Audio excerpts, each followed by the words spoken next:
Po e filloj me dy fakte konkrete. Më 14 tetor 2024, ndërtuesi Ertan Sako u thirrë në SPAK për të dhënë sqarime lidhur me afera korrupsioni dhe falsifikime në shumë tender. Ai është në nënhetim edhe për fatura tatimore fiktive të lëshuara firmës koncesionare Sunny Service të sterilizimit pajisjeve kirurgjikale. Në zgjedhjet e pjesëme lokale të 9 maj 2025, kryeministri Edi Rama e katapultoi si kandidat për kryetar të Bashkisë Tepelen ish drejtorin e Gardës së Republikës Gramos Sako, vëllain e ndërtuesit Ertan Sako, por ndërtuesi Ertan Sako vazhdon të marrë tenderet dhe nuk po çohet para drejtësisë. Megjithse për të ka prova për vepra penale që lidhen me tenderet dhe faturat false të lëshuara për firmën e PPP sterilizimit. Ndërsa vëllai i tij Gramos Sako pas 11 vitesh korrupsion dhe abuzimesh të tjera në krye të Gardës së Republikës, në vend që të përballej me drejtësinë që prej muajit maj 2025 është kryetari i Bashkisë Tepelen, ku vijon të bëj pazare me tenderet dhe pasuritë e kësaj bashkie. Për dy vëllezërit Gramos dhe Ertan Sako, mbarësia në karrierë dhe ajo financiare filloi pas ardhjes së Edi Ramës në pushtet si shpërblim për ndërtimin falas të pallatit të Linda Ramos në Tiranë,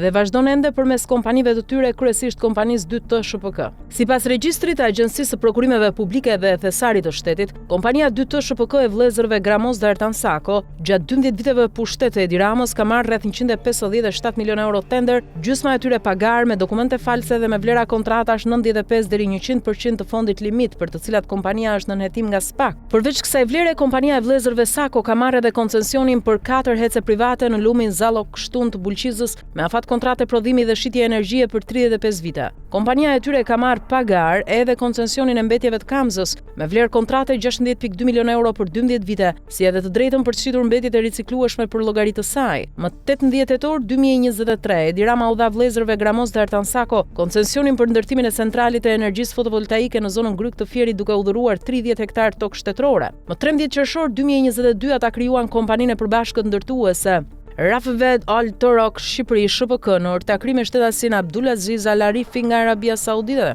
Kjo kompani prej 3 vitesh nuk ka aktivitet tatimor, por është skeduar nga Agjencisë Shqiptare për pastrim parash dhe transferta financiare nga dhe drejt Shqipërisë, të cilat vëllezërit Sako i kanë investuar në kulla, pallate dhe resorte ose i kanë dhënë me fajde ndërtuese të tjerë. Gramos dhe Ertan Sako kanë gjithashtu pronësi në kompaninë Kadria SHPK me aktivitet ndërtimi, import, eksport mallrash, transport udhëtarësh dhe turizëm. Në kompaninë Dion Energy me aktivitet ndërtimi dhe turizëm, ata zotrojnë 50% të aksioneve në ortakëri me Amantja Xhafaj dhe Dition Baboçi, vajza dhe dhëndri i Fatmir Xhafajt. Në kompaninë Euroservice & Co 2021 me aktivitet import dhe shitje makinash e mjeteve lundruese, si edhe import eksport ushqimesh, Gramos dhe Ertan Sako kanë 25% të aksioneve. Me vendim numër 43 të Këshillit Kombëtar të Territorit, kompania 2T SHPK ka marrë leje për ndërtimin e një kompleksi banimi në Fark, me ndërtesa 2-3 kate mbi tokë dhe 1 kat nën tokë. Gramos Sako ish drejtori i Gardës dhe prej 8 muajsh kryebashkiak i Tepelenës i zotron këto aksione në mënyrë të paligjshme për shkak të konfliktit të interesit që lidhet me postet e mbajtura gjatë pushtetit të Partisë Socialiste.